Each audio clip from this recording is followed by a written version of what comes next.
February 1959.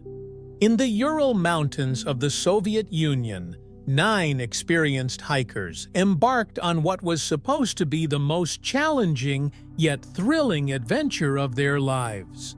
But this journey would not end in triumph as planned. It would end as one of history's most chilling and inexplicable mysteries. When search and rescue teams reached their campsite weeks later, the scene they found was incomprehensible. A tent, slashed open from the inside, belongings scattered about, and bodies, abandoned to the freezing cold. But this was no ordinary case of freezing to death. What force could have driven these hikers to tear their way out of their only shelter and into the -30-degree night? And what could explain the horrific injuries found on their bodies? This is the unbelievable story of the Dyatlov Pass Incident. The group consisted of young, experienced skiers from the Ural Polytechnic Institute. Their leader was 23-year-old Igor Dyatlov. All of them were accustomed to harsh conditions like these. The diaries they kept and the photos they took at the beginning of their journey show a cheerful team, full of jokes and an adventurous spirit. Their goal was to reach Otorten, one of the most challenging peaks in the Ural Mountains. On February 1st, the team decided to set up camp on the slopes of Kolat-Syakul, also known as Dead Mountain. This would be their last known campsite. The final entries in their diaries and the last photos taken show them setting up their tent, preparing a meal, and laughing with one another. Nothing gave the slightest hint of the horror that was about to unfold. Everything seemed normal. Until that night. What exactly happened at the camp that night is a complete mystery. But the evidence at the scene points to a terrifying panic.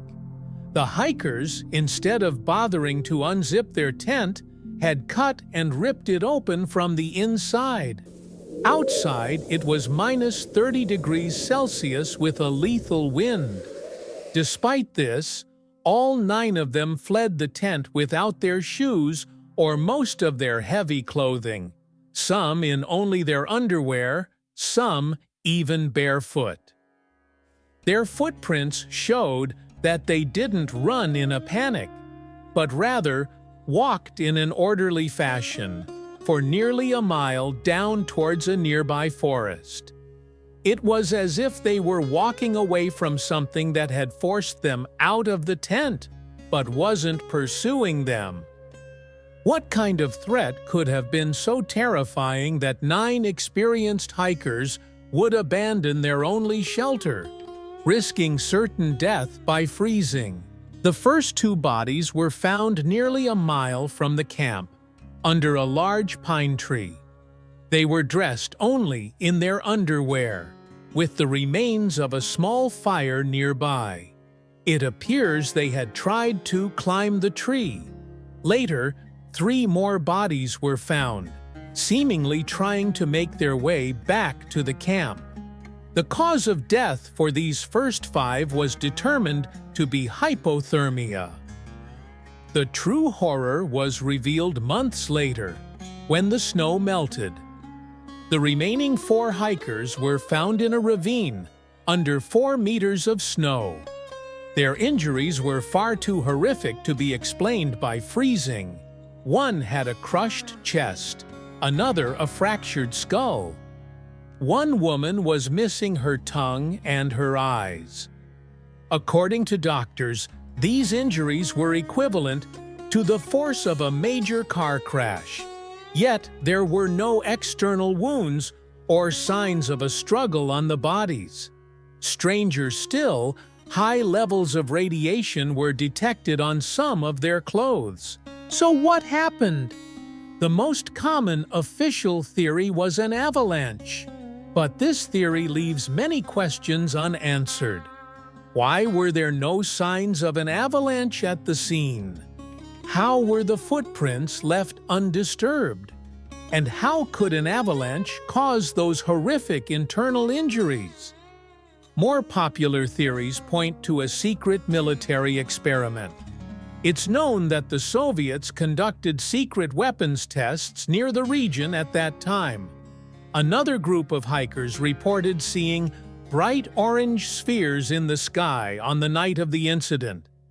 Perhaps the hikers witnessed something they shouldn't have and were eliminated by the military. This could explain the radiation and the injuries. And of course, there are the more fantastic theories. A UFO attack, or an attack by the Menk, the local Mansi people's legendary snowman, a Yeti? Despite the lack of evidence, these theories only deepen the mystery of the case.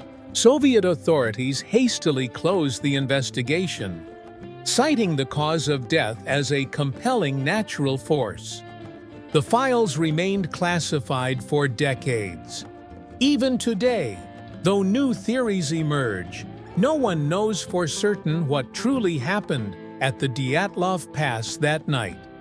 This event, which cost 9 young people their lives, still holds its secret in the freezing silence of the Ural Mountains. What do you think is behind this mystery? Share your theories with us in the comments.